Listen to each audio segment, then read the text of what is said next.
اور ہم نے ابراہیم کو پہلے ہی سے ہدایت دی تھی اور ہم ان کے حال سے واقف تھے۔ جب انہوں نے اپنے باپ اور اپنی برادری والوں سے کہا کہ یہ کیسی مورتی ہیں جن کی پرستش پر تم لوگ جمے ہوئے ہو، وہ کہنے لگے کہ ہم نے اپنے باپ دادا کو ان کی پرستش کرتے دیکھا ہے۔ ابراہیم نے کہا کہ تم بھی گمراہ ہو اور تمہارے باپ دادا بھی کھلی گمراہی میں پڑے رہے۔ وہ بولے، کیا تم ہمارے پاس واقعی حق لائے ہو یا ہم سے کھیل کی باتیں کرتے ہو؟ ابراہیم نے کہا، نہیں، بلکہ تمہارا پروردگار آسمانوں اور زمین کا پروردگار ہے جس نے ان کو پیدا کیا ہے، اور میں اس بات کا گواہ اور اسی کا قائل ہوں۔ اور اللہ کی قسم، جب تم پیٹ پھیر کر چلے جاؤ گے تو میں تمہارے بتوں سے ایک چال چلوں گا۔ پھر ان کو توڑ کر ریزہ ریزہ کر دیا، مگر ایک بڑے بت کو نہ توڑا تاکہ وہ اس کی طرف رجوع کریں۔ کہنے لگے کہ ہمارے معبودوں کے ساتھ یہ معاملہ کس نے کیا؟ وہ تو کوئی ظالم ہے۔ لوگوں نے کہا کہ ہم نے ایک جوان کو ان کا ذکر کرتے ہوئے سنا ہے، اسے ابراہیم کہتے ہیں۔ وہ بولے کہ اسے لوگوں کے سامنے لاؤ تاکہ وہ گواہ رہیں۔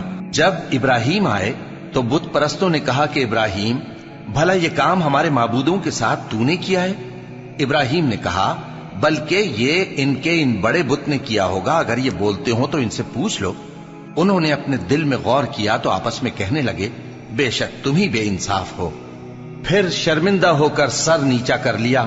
اس پر بھی ابراہیم سے کہنے لگے کہ تم جانتے ہو یہ بولتے نہیں۔ ابراہیم نے کہا، پھر تم اللہ کو چھوڑ کر کیوں ایسی چیزوں کو پوجتے ہو جو نہ تمہیں کچھ فائدہ دے سکیں اور نہ نقصان پہنچا سکیں؟ تف ہے تم پر اور جن کو تم اللہ کے سوا پوجتے ہو ان پر، کیا تم عقل نہیں رکھتے؟ تب وہ آپس میں کہنے لگے کہ اگر تمہیں اس سے اپنے معبودوں کا انتقام لینا اور کچھ کرنا ہے تو اس کو جلا ڈالو اور اپنے معبودوں کی مدد کرو۔ ہم نے حکم دیا، اے آگ سرد ہو جا اور ابراہیم پر سلامتی والی بن جا۔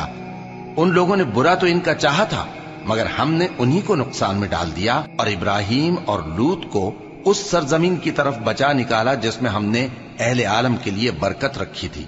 اور ہم نے ابراہیم کو اسحاق عطا کیے اور اس کے بعد مزید یعقوب بھی، اور ہم نے سب کو نیک بنایا تھا، اور ہم نے ان کو پیشوا بنایا کہ ہمارے حکم سے ہدایت کرتے تھے، اور ان کو نیک کام کرنے اور نماز پڑھنے اور زکوٰۃ دینے کا حکم بھیجا، اور وہ ہماری ہی عبادت کیا کرتے تھے۔ اور لوط کا قصہ یاد کرو، جب ان کو ہم نے حکمت و نبوت اور علم بخشا اور اس بستی سے جہاں کے لوگ گندے کام کیا کرتے تھے بچا نکالا۔ بے شک وہ برے اور بد کردار لوگ تھے، اور انہیں اپنی رحمت میں داخل کیا، کچھ شک نہیں کہ وہ نیک کرداروں میں تھے۔